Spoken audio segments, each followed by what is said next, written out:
নমস্কাৰ বন্ধুসকল, স্বাগতম জনাইছোঁ মোৰ অন্য এটা ভিডিঅ'লৈ। আপোনালোকে চাই আছে এডুকেটেড কোপছ। বহুতে কুৱেশ্যন আছিলে যে মিউচুৱেল ট্ৰান্সফাৰৰ বিষয়ে কিবা আপডেট পাইছে নেকি। তো আজিলৈকে তেনেকুৱা একো আপডেট পোৱা নাছিলোঁ, কিন্তু এখন নটিচ 4 জুন 2025 ওলোৱা commissioner and secretary of the secretariat to the government of Assam general administration ডিপাৰ্টমেণ্টৰ ফালৰ পৰা ওলাইছে। তো ইয়াতে কি আছে কি নাই এই বস্তুখিনি মই আপোনালোকক ডিটেইলছত জনাম, আৰু লগতে যিসকলে মিউচুৱেল ট্ৰান্সফাৰ এপ্লাই কৰিছিলে তেওঁলোকৰ কুৱেশ্যনখিনিৰ মই এনচাৰ দিবলৈ চেষ্টা কৰিম। ঠিক আছে, তো নটিচখনত আছে যে invitation for ceremonial distribution of transfer order under Swagata Satirtha portal mutual transfer for grade 3 আৰু grade 4. I am pleased to inform you that ceremonial distributions of transfer orders under the Swagato Satirtha portal is scheduled to be held on 7 June 2025 at 4 p.m. Media Briefing Hall, ground floor, Lok Sewa Bhavan, Dispur. ঠিক আছে, তো এটা ভাল খবৰ যে যিসকলে mutual apply কৰিছিলে স্বাগত সতীৰ্থ পৰ্টেলৰ জৰিয়তে তেওঁলোকৰ ইমান দিনৰ পৰা সুধি থকা কুৱেশ্যনখিনিৰ আজি শেষ হৈছে। যে তেওঁলোকে এইটো কথা জানি লওক যে 7 জুন অৰ্থাৎ অহা কালি 4টা বজাত মিডিয়া ব্ৰিফিং হল, গ্ৰাউণ্ড ফ্ল'ৰ, লোকসেৱা ভৱন, দিছপুৰত আমাৰ সন্মানীয় মুখ্যমন্ত্ৰীৰ জৰিয়তে তেওঁলোকে চেৰিমনিয়েল এটা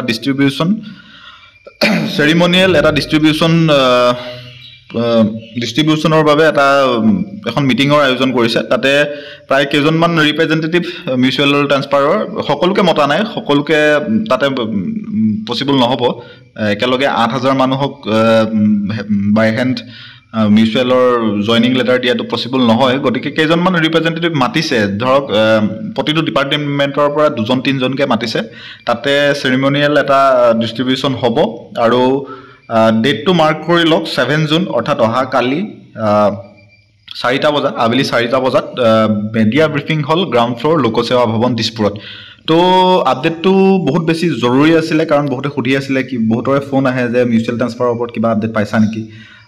তো আজি ফাইনেলি মই কাগজখন পাই আপোনালোকৰ ভিডিঅ'টো বনালোঁ। গতিকে যিসকলে এপ্লাই কৰিছিলে তেওঁলোকৰ বাবে কংগ্ৰেচুলেশ্যনছ, যে নিজৰ জেগাত যাবলৈ পাব, নিজৰ এৰিয়াত তেওঁলোকে ছাৰ্ভিচ দিবলৈ পাব। তো ভালে থাকক, সদায় ভালকৈ ছাৰ্ভিচ দিবলৈ চেষ্টা কৰিব। 2 নম্বৰ কথা হ'ল কেতিয়ালৈ মানলৈ আপোনালোকক ৰিলিজ কৰিব। তো 7 জুনত যদি আপোনালোকৰ জইনিং লেটাৰটো পাই যায়, মুভমেণ্ট অৰ্ডাৰটো মে বি 1 উইক মানৰ ভিতৰত আপোনালোকৰ মুভমেণ্ট অৰ্ডাৰ ওলাই যাব।